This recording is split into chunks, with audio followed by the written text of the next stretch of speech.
So, welcome back everyone to Tara Institute.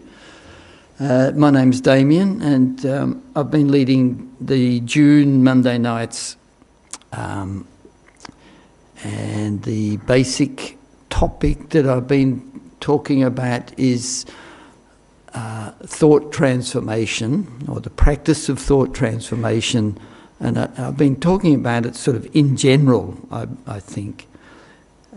Tonight, I'd like to do like a bit of a summary, but particularly in terms for you to understand that Buddhism is, let's call it progressive, not in terms of being new, something new, but progressive in that my understanding of Buddhism and my practice, let's say in particular, my understanding of thought transformation and my practice of thought transformation is a progressing practice that is dependent on a lot of different understandings that come with time. So I mentioned earlier about, for us as beginners, we can approach the idea of thought transformation, let's say in relation to, anger, or let's say not anger, but let's think about annoyance. I am annoyed,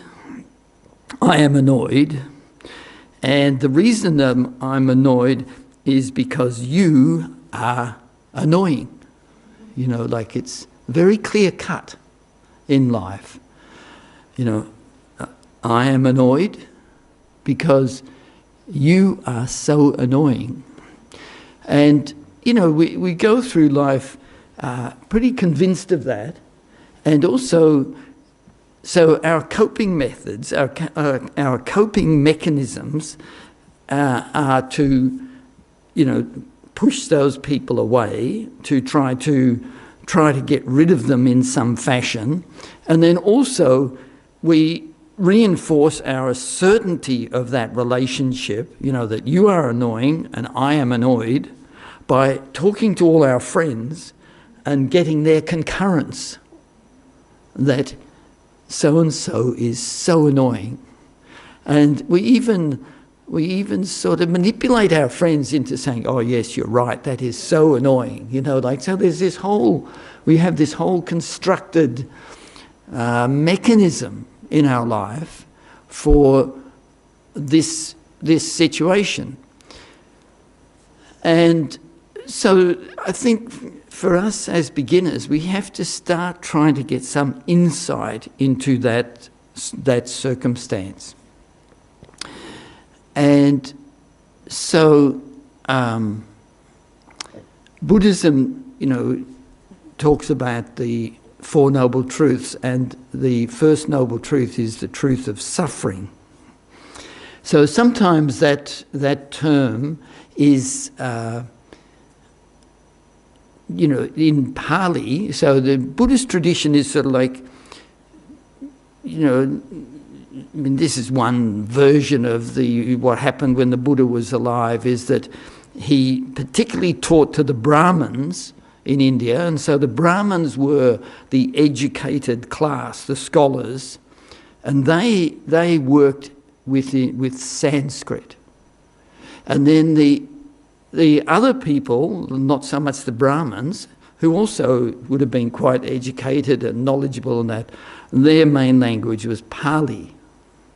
So, the Buddhist traditions, we can sort of divide them into the Sanskrit-based tradition and the Pali-based traditions. So the truth of suffering, the word for that in Pali is called dukkha. Sometimes you'll hear people like to throw out these terms. I'm not a particular fan of using all these terms, but the term dukkha has generally sort of gets translated a little bit as unsatisfactoriness. So it's worth thinking about the truth of suffering as this pervasive unsatisfactoriness. And I think if you think about it like that, technically both things are identical, but some point in English somehow that using the term unsatisfactoriness feels like a broader, more encompassing word, so that we can put a lot more things under the banner of unsatisfactoriness. So initially, if we talk about things like anger, it's fairly easy for us to see that it's actually a very disturbing state of mind. But it's more difficult for us to see how desire for something beautiful is a disturbing state of mind, and something like pride, feeling really pleased with yourself, inflated, it's sometimes a little bit difficult to see how that is also a disturbing state of mind. And so that's why a lot of these different emotions or different states of mind, for us to fully understand them, it's a progressive journey. We will gradually understand more and more in our life as we apply this type of analysis to our situation. So if you look at the current coping mechanisms, somebody is annoying. I am annoyed. So currently we cope with that by, having all of our friends concur with us how justified I am in my annoyance. And so somehow we believe that adds some justification to my suffering. Like, I am so annoyed, and the more that I talk about it with everybody else, I feel some sort of justification, but my annoyance is actually increased, So we undermine our own happiness constantly when we engage in that type of behaviour. So I think in terms of this progressive journey of understanding thought transformation, the very first step is to recognise annoyance is an unsatisfactory state of mind for me.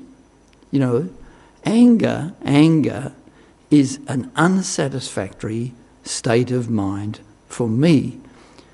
Lustful desire, strong burning lust, is an unsatisfactory state of mind for me.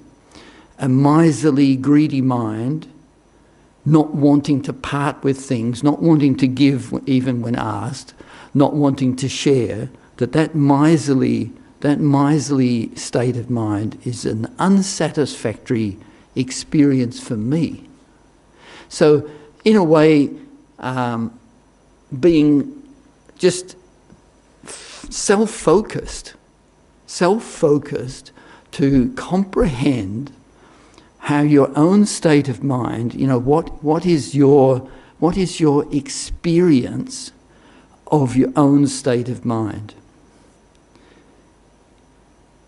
So this type of analysis is basically ignoring the annoying person. It's ignoring the super attractive person that you think will be a true source of happiness for you, or the super attractive thing, or the whatever it is.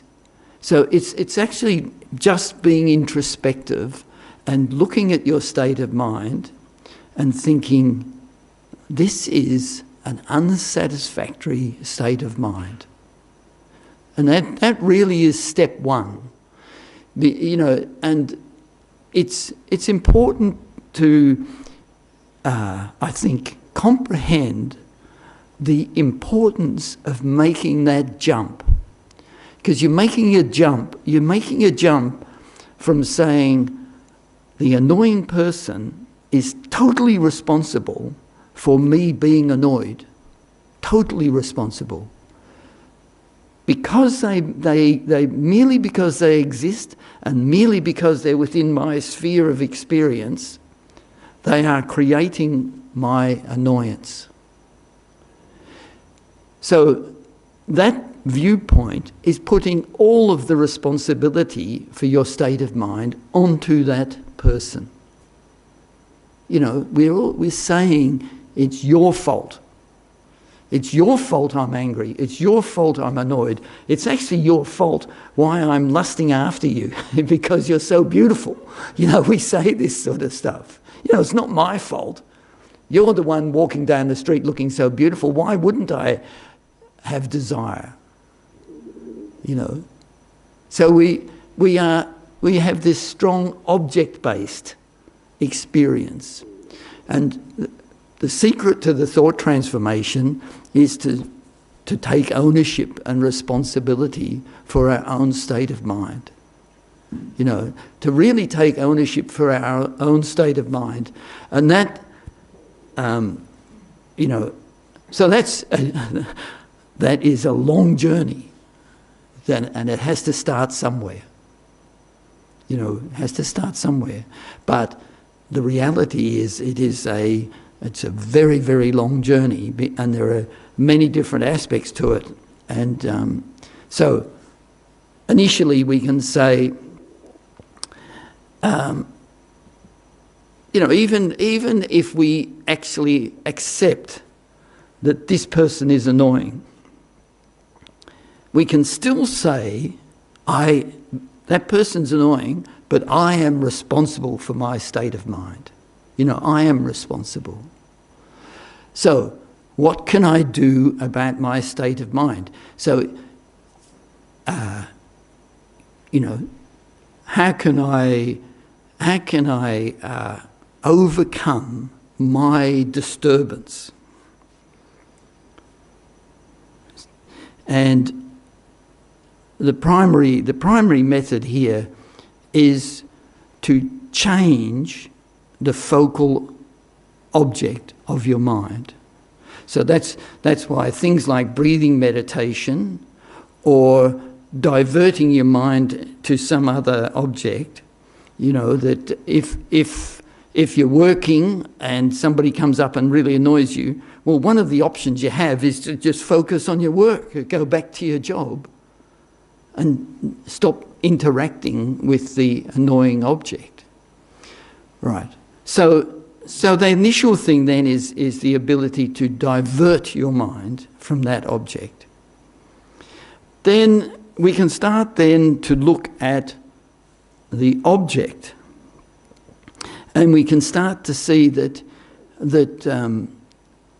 the aspect of annoyance is actually some form of exaggeration of the characteristics of the person. It is some exaggeration, and there's two aspects to that exaggeration. One is the exaggeration, and the other is the complete diminishing of all of the good qualities of that person. So those two things go in hand. We exaggerate the unpleasant aspects, and we deteriorate or ignore all of the good aspects of that person. So those two things go hand in hand. So it's then the trick is, how do I start to recognise this process of exaggeration and diminishing that I'm doing? You know, because I'm doing it.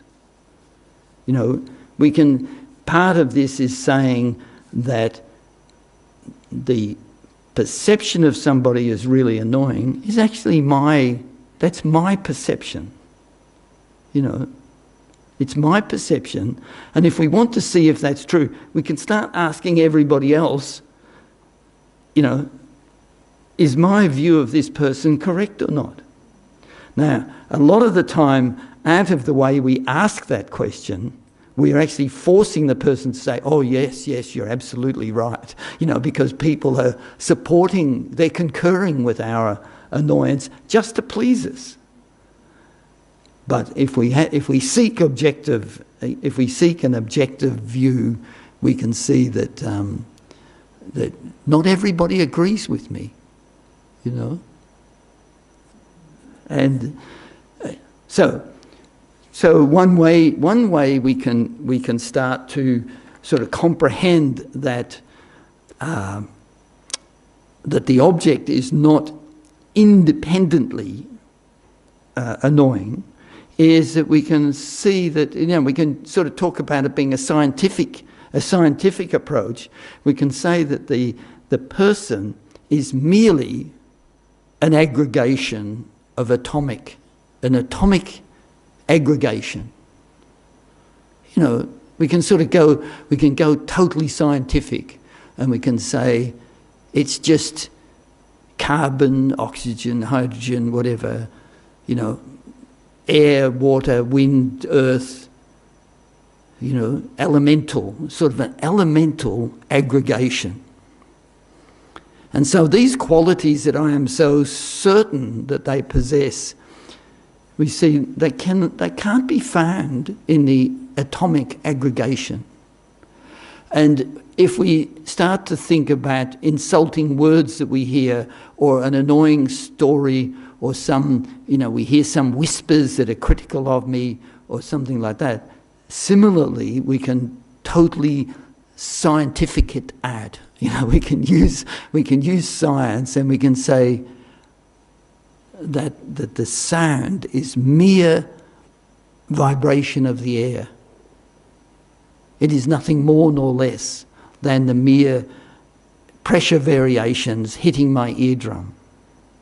And if we can think like that, it can totally sort of disempower the sound from being truly insulting or truly critical or truly demeaning or whatever it is to me. So that's a technique as well, is, in a way sort of using the scientific truth about phenomena as a means for us to eliminate the exaggerations that we are creating. So that's similarly a technique, Then, so this again is so this is sort of like on the side of the object, we're trying to destroy the aspect of the object which is annoying. We're trying to use some sort of techniques to say that the object is not annoying. Then we can further, in that process, we can start to see that my mind of annoyance and the object of annoying are mutually supportive. They are mutually interactive, and they each require the other to exist in this way. So that my mind of annoyance is dependent on there being an annoying object. And the perception of the annoying object is dependent on my mind of annoyance. So this sort of cooperative relationship is really, I think, one of the key avenues for us to make progress in thought transformation. To see this cooperative mutual relationship between the state of mind that I have and the aspect of the object that I am holding. So whatever the process, that annoying person, the aspect of being annoying, whether it exists in the person or not, or whether it's an exaggeration of something in the person, or whatever else it is, to recognize that I have isolated that aspect as my sole object of focus. Of all of the possible things in that person, I have specifically isolated that aspect.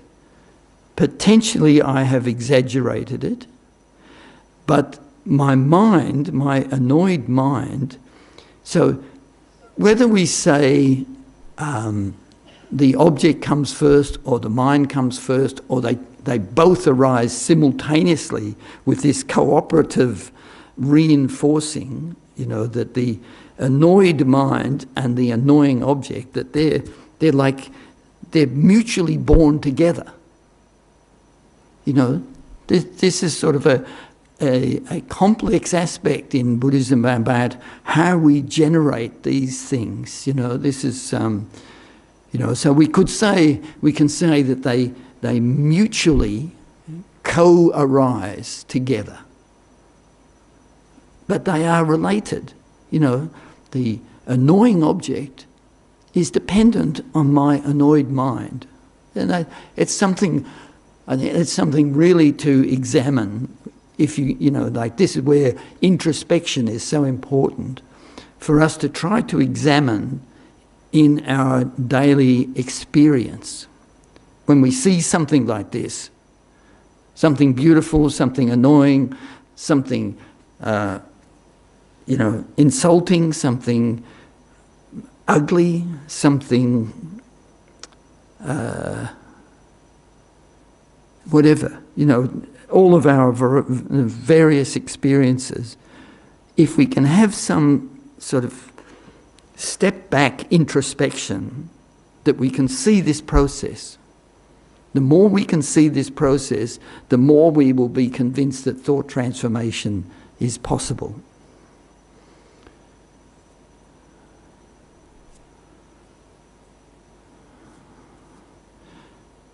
So that relationship between the mind and the object is I think the essence of this thought transformation. So we can start to then approach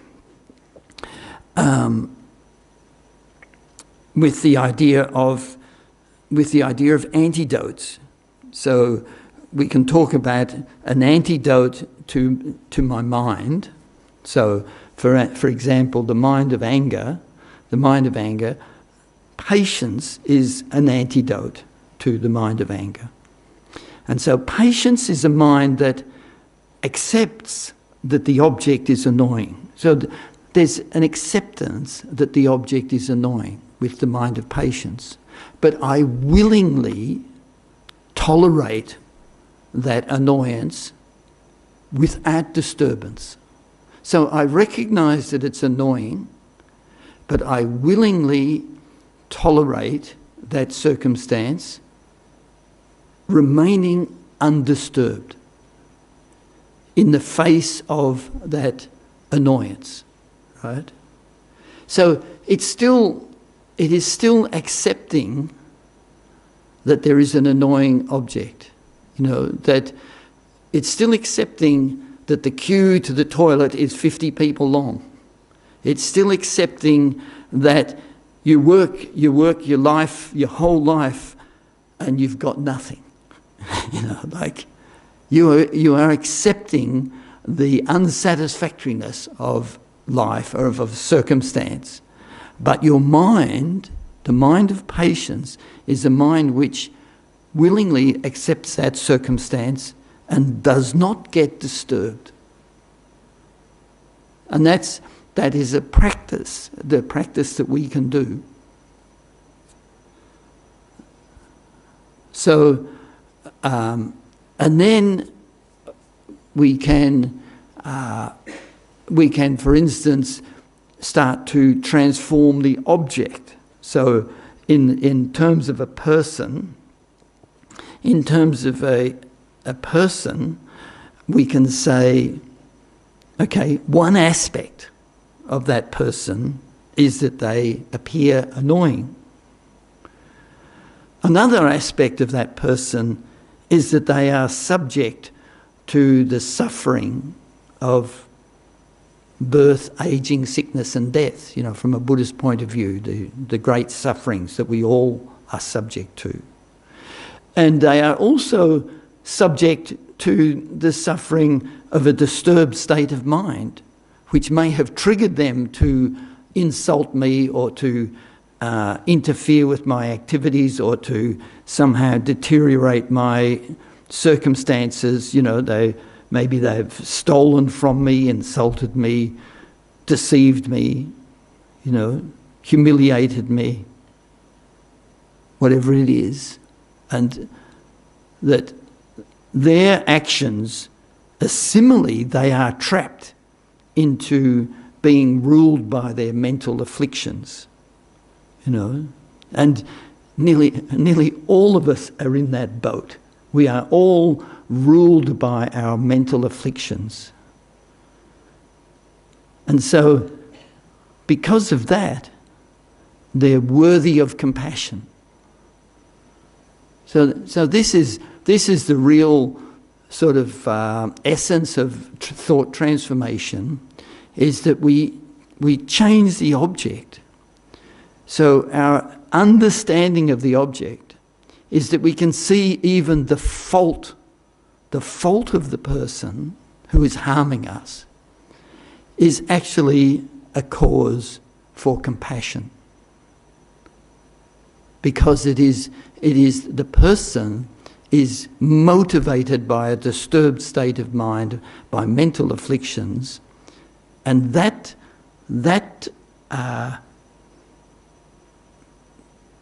suffering, that delusion is a worthy object of compassion. So, and that is obviously it's a big leap for us, because we really, the whole world is involved in a bit of a blame game about the terrible, what did the Daryl Summers show, the Bombdinagians or whatever. They had to create a name for a country so that they were able to tell all the worst jokes in the world and not target any real people. So they invented the name of a country.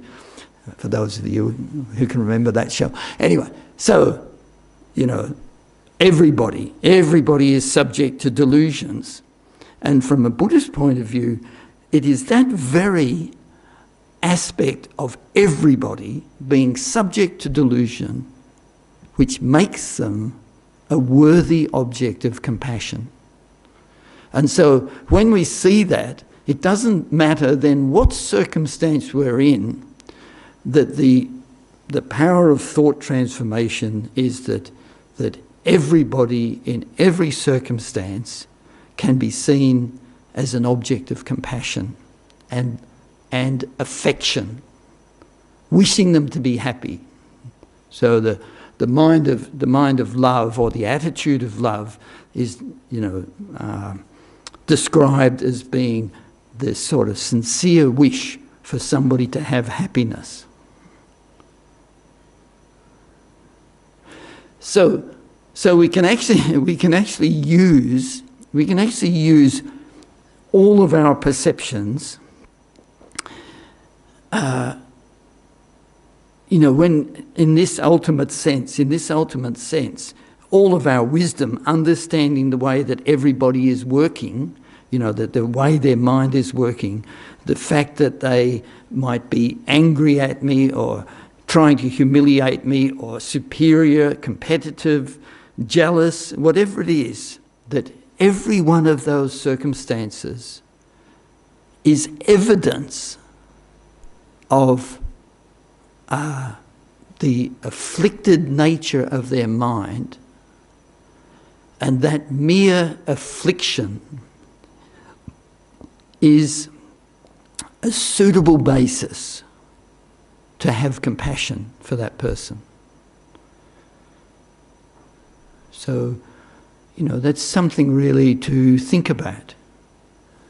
That the mere perception that everybody is suffering from afflicted thinking, disturbing emotions, that they suffer from anger, jealousy, pride, miserliness, competitiveness, desire, manipulation, deceit, all of these things, that ultimately, all of that is just mere evidence for why compassion is appropriate.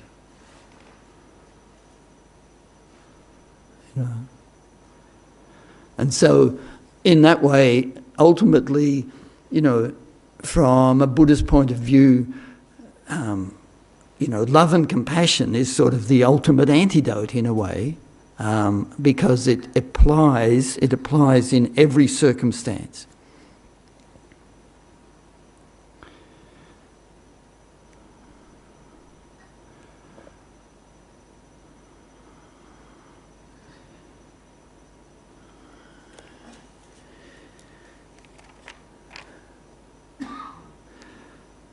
So this whole process may seem very daunting, and I was reading during the week a book by Geshe Nawandagi, who passed away many years ago now, and he says, it's important to be, let's say, realistic about yourself and about your potential or your progress, your potential for progress, and that to think that a steady path, a steady progress is what to aim for. Not to be sort of too ambitious, thinking that you can suddenly change everything. We can't. It's very, very difficult. It's very difficult actually to make, unfortunately, it's very difficult to make any changes in our personality, in our behaviour. I think it is actually quite difficult. So to wake up and, as Geshe Nawandagi said, to wake up and just to think, okay, I'm going to do something good today. I am going to do something good today, as much as I can. And so you make some effort, but to be realistic that you cannot suddenly turn into a saint, or you cannot suddenly turn into a naked yogi meditating in the snow. These things are, even to sit here, like I'm well prepared, nice and warm, protecting my feet from the floor, forget about being a yogi in the snow. Just, steadily progress, a little bit at a time. Understand, increase your understanding, increase your practice, be happy. So Geshe Nawandagi is emphasising, just be happy and joyful. The Dharma, you don't want to turn the Dharma, Buddhist practice, into another burden. Very important. Don't turn your fervour for self-improvement into another burden that destroys your happiness. So just understand what we can. I think these different techniques are all useful and usable.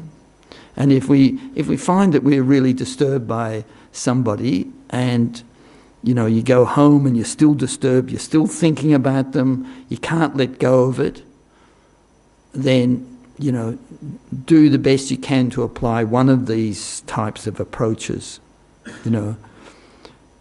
Tackle the object, tackle your mind, divert your attention, understand the connection between the exaggeration of the object and the affliction in your mind, that they work together, and break that connection. And then ultimately to see how the presentation of all these disturbances from everybody is mere evidence as to why compassion is valid, for everybody.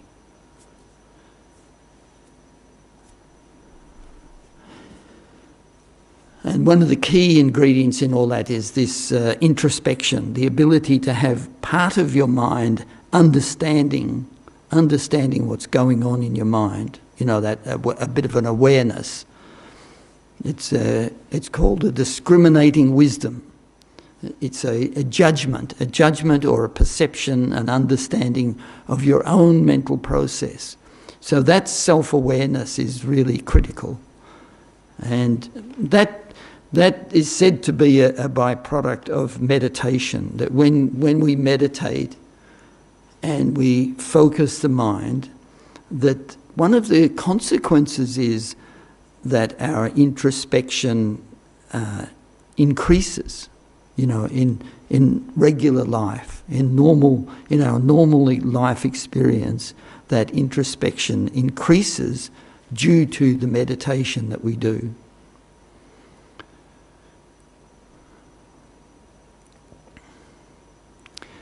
So we'll do some meditation now. Is there anybody here for the very first time tonight?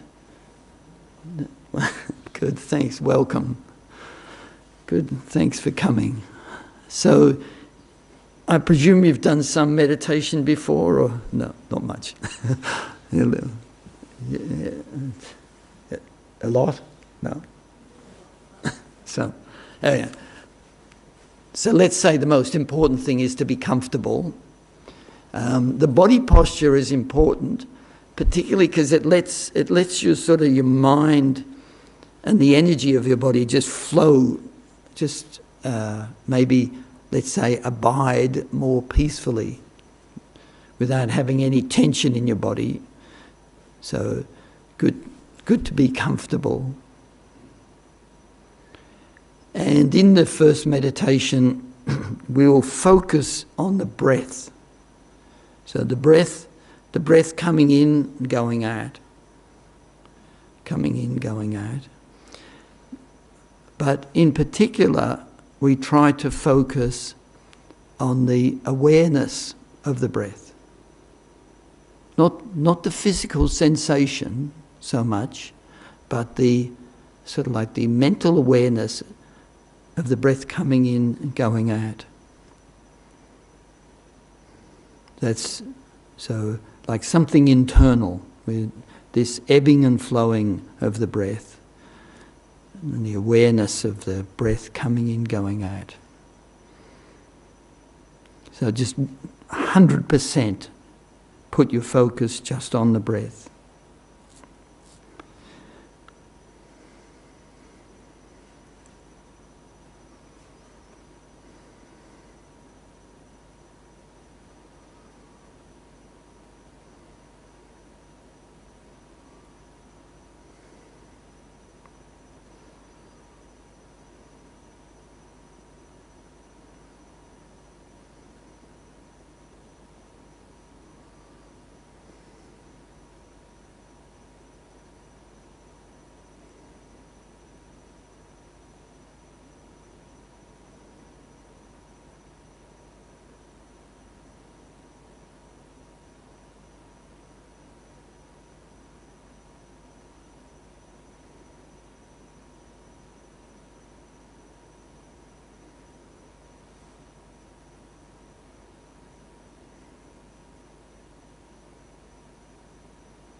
Just relax your concentration there a little bit. So reflect on what happened in your meditation, whether you stayed on that object or you became distracted or sleepy or something. So particularly in regard to sleepiness, you can experiment with the position of your head. So if you have your head down, or you have your head too high, you can actually feel the difference between a sort of a dullness and a high risk of falling asleep if your head is down. And then if your head is up, a sort of an excitement or a brightness or a thing which can be, again, disturbing by becoming distracted. So there is a point you can find of balance between that dullness and excitement.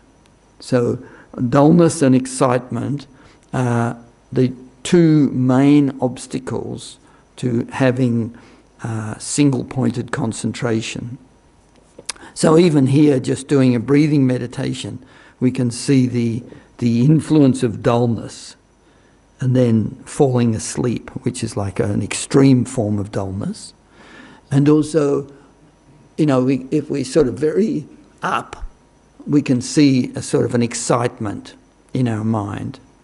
So finding an in-between spot. And so just recollect what happened in your meditation, and with a strong determination with the idea of needing to develop introspection to be really able to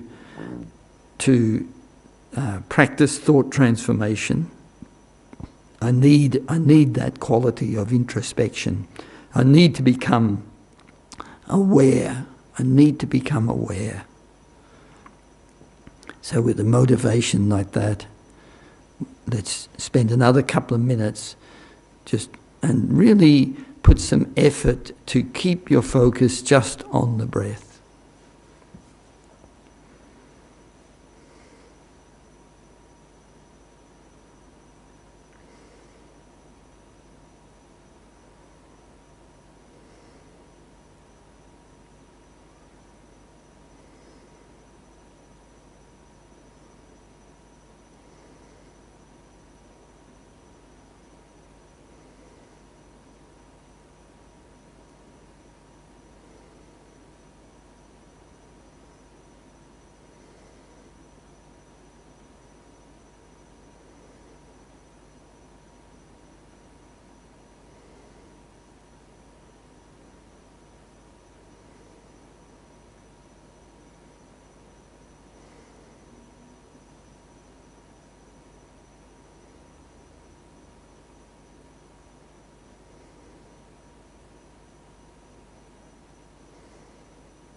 So relax your concentration a little bit.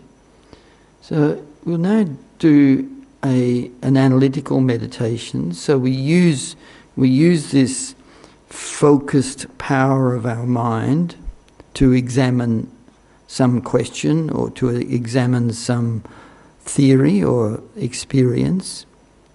So, I've made this assertion that the mind, let's say the mind of annoyance, arises in dependence on the annoying object.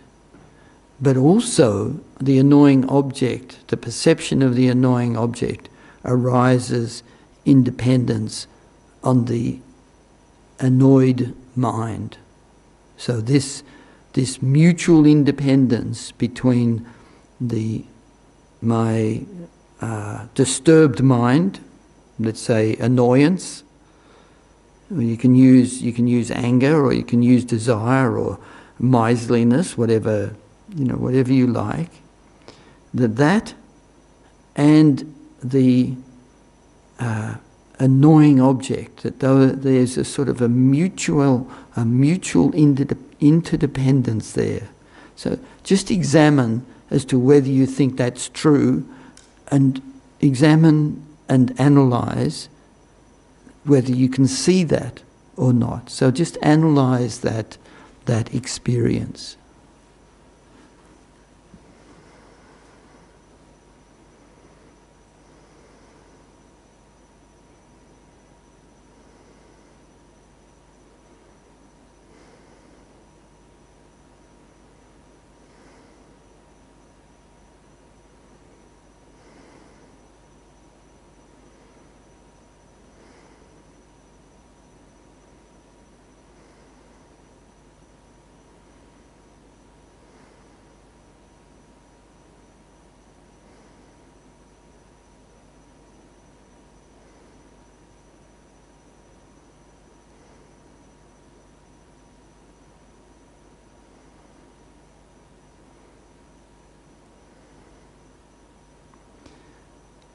So now we'll just revise that meditation a little bit, and then imagine a situation of generating love and compassion, or affection and compassion for somebody, and seeing again how the mind of compassion, the mind wishing somebody to be free from suffering, how that mind is also mutually independent with seeing the person as worthy of compassion because of some suffering that they are going through, some suffering that they possess, some, afflicted disturbance. And so the mind of compassion, so to analyze and see whether the mind of compassion is also mutually interdependent with a perception of the person being worthy of compassion. Being worthy in a certain regard, due to a suffering or a disturbance or affliction. And so the mind of compassion and the perception of the person being worthy of compassion is also a mutually interdependent pairing. So examine whether that is true in your own experience. So to look at your own experience and see if that is true.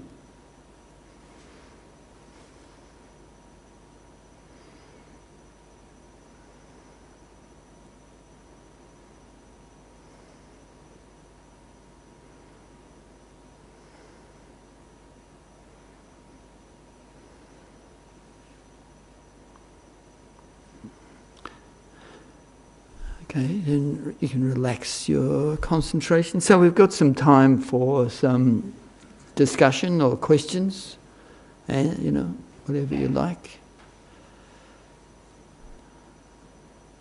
Yeah. I'm wondering how it fits in that sometimes unease or irritation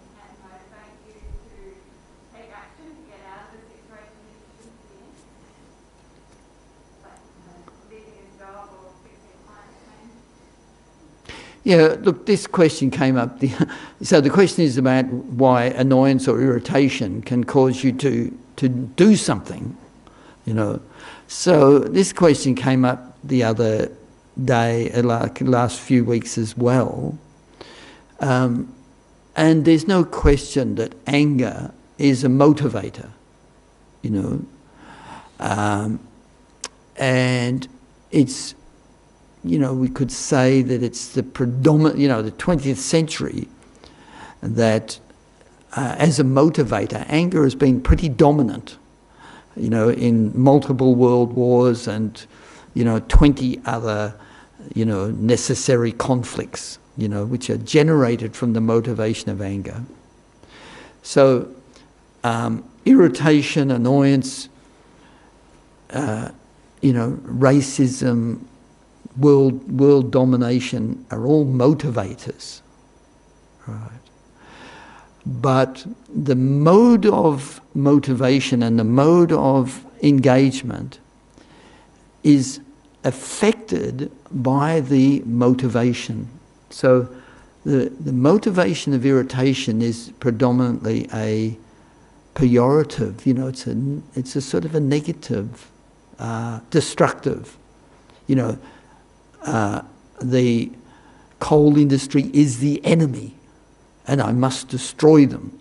So the basic problem with those motivations is that within your mind, it is a disturbance. You know, so if we go right back to that beginning thing about the truth of suffering is this unsatisfactoriness. Is it possible to affect other people, to benefit other people, to benefit the planet, to change your workplace, change your family life out of affection and compassion? And to really accept that for me to engage in any disturbing affliction is not beneficial for me.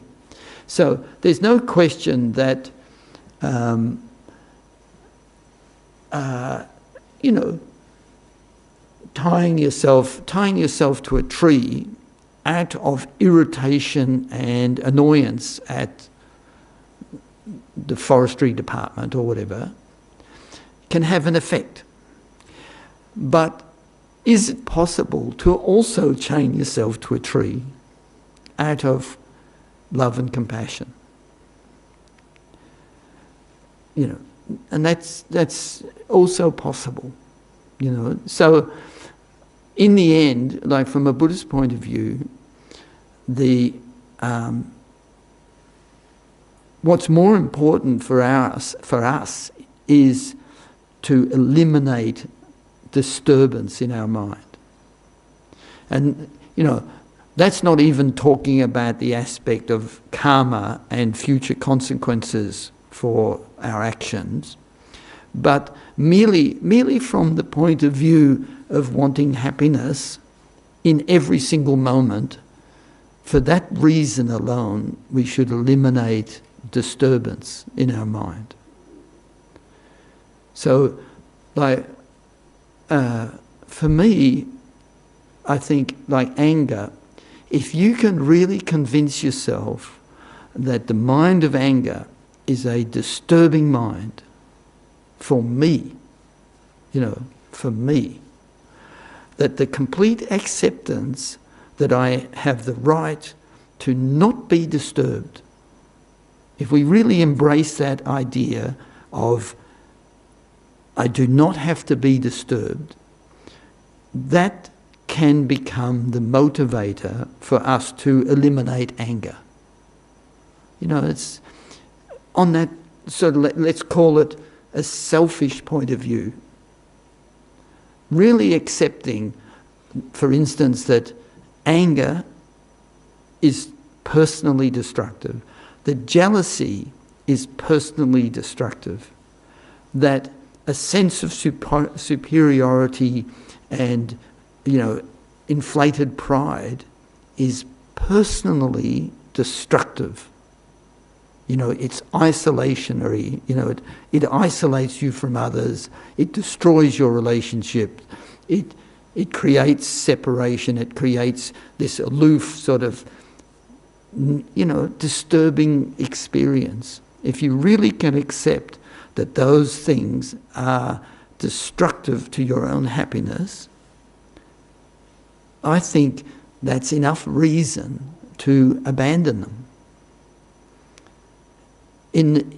Even in the face of climate change or political incorrectness, you know, like political disturbances, or in the face of global destruction and anarchy, or whatever's heading our way, you know, the destruction of everything that we took, peace and prosperity, or whatever we think is heading our way, that even in the face of that, to still have a thought that any disturbance in my mind is not worth embracing. You know, but you can still be effective. And but yeah, look, I think personally, I find that approach to anger in particular really useful. That to really see that the mind of anger is destructive of your own happiness. You know, completely accept that. And if you sort of have that thought in your mind, I think it helps a lot to resist anger from arising. You know?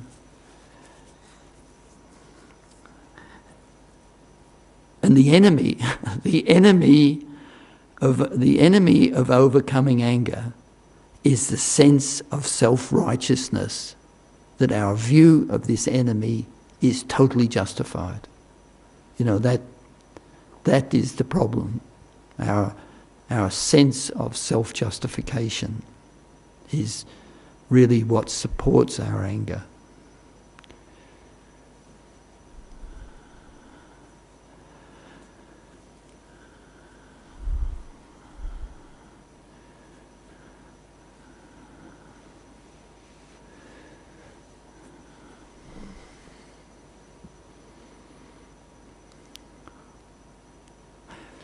Okay.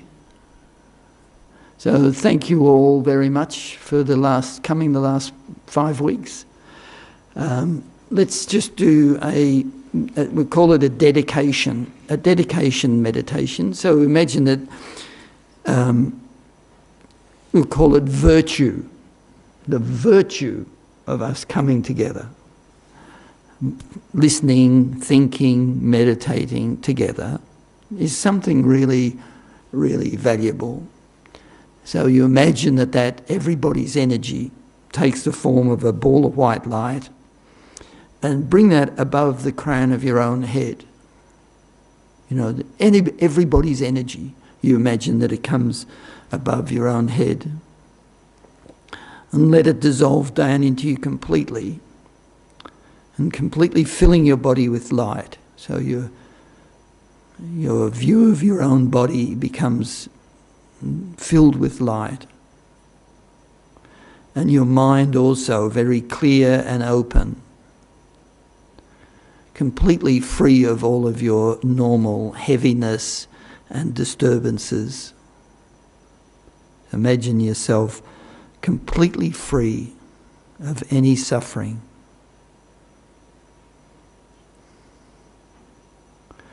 And then thinking of every other living being, and imagine rays of light radiating out and placing them all into this same state, completely free of any physical or mental suffering.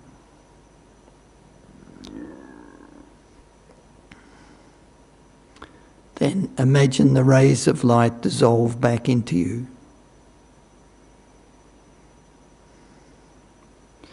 And rejoice at being able to have done this meditation.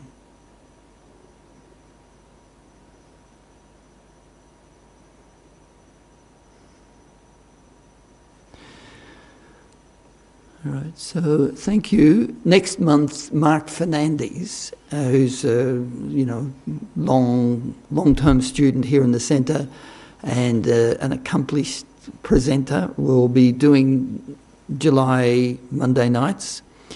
And just to mention a couple of other things that are coming up, this week is His Holiness the Dalai Lama's 90th birthday. And so on Saturday, there's a big puja, a ceremonial thing that you're most welcome to come to recognise that event.